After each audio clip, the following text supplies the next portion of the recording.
नमस्कार, मैं हूं मनीष। आप देख रहे हैं thenews9x.com। thenews9x.com में आपका स्वागत है।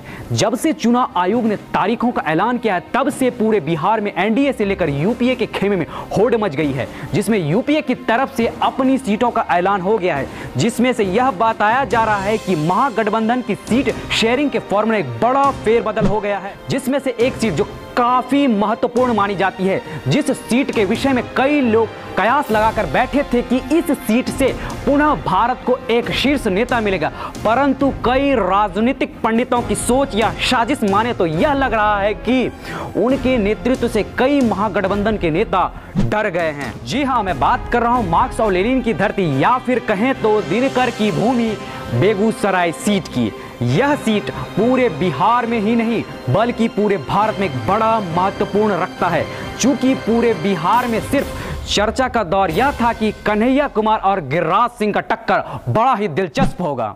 बेगूसराय का हर एक युवा माने तो इस चुनाव की तैयारी में लग चुका था, लेकिन सीट शेयरिंग जैसे ही फाइनल हुआ, पूरे बेगूसराय के राजनीतिक वातावरण में कोहराम मच गया।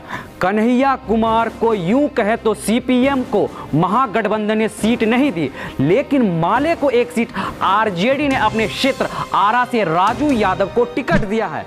यहां आरके सिंह को टक्कर देना मुश्किल सा दिखता है।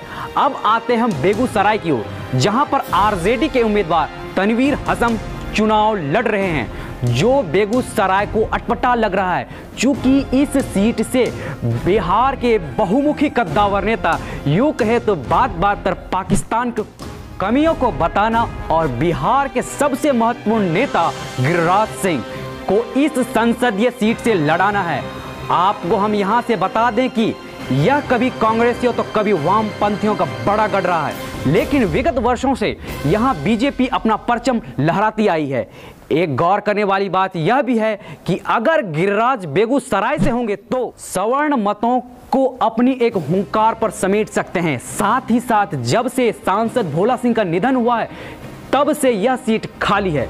इसकी पूरी संभावना है कि सहानुभूति मत मिलेगा, लेकिन अभी तक एनडीए का लिफाफा नहीं खुला है। गौरतलब है कि जिस नाम से डर से गिरिराज सिंह भागे थे, उसका ही महागठबंधन ने सूपड़ा साफ कर दिया है।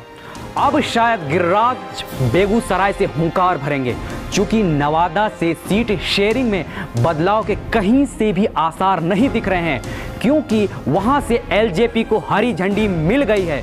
इन तमाम अटकलों के बावजूद अब यह आसार दिखता है कि कन्हैया कुमार अपनी रणनीति में सीपीएम से चुनाव लड़ेंगे। परंतु मैं आपको बता दूं कि कन्हैया मैदान में होंगे तो युवाओं को बल मिलेगा, साथ ही साथ वह जो अपना समीकरण बनाएंगे वो सिर्फ और सिर्फ युवा ही होंगे। वहां की जनता की राय है कि कन्हैया को सिर्फ और सिर्फ युवाओं को ही मत मिलेगा। चुनाव अखाड़े में कन्हैया वर्तमान में बेगूसराय के युवाओं के दिल में है। हो सकता है कि युवा सवर्ण, युवा यदुवंशियों के साथ साथ युवा मुस्लिमों पर भी उनका जादू चल सकता है। अगर ऐसा होता है तो एनडीए से लेकर यूपीए के लिए बेगूसराय सीट खतरनाक साबित हो सकता है। बहरहाल जो भी हो, यह तो आने वाला समय ही बताएगा कि बेगूसराय पर किस राजनेता का सिक्का खनकता है। अगर आपको हमारा यह वीडियो पसंद आया तो हमारे YouTube चैनल को सब्सक्राइब करें। अगर आप हमारा वीडियो फेसबुक पेज पे देख रहे हैं तो हमारा फेसबुक पेज लाइक करें। धन्यवाद।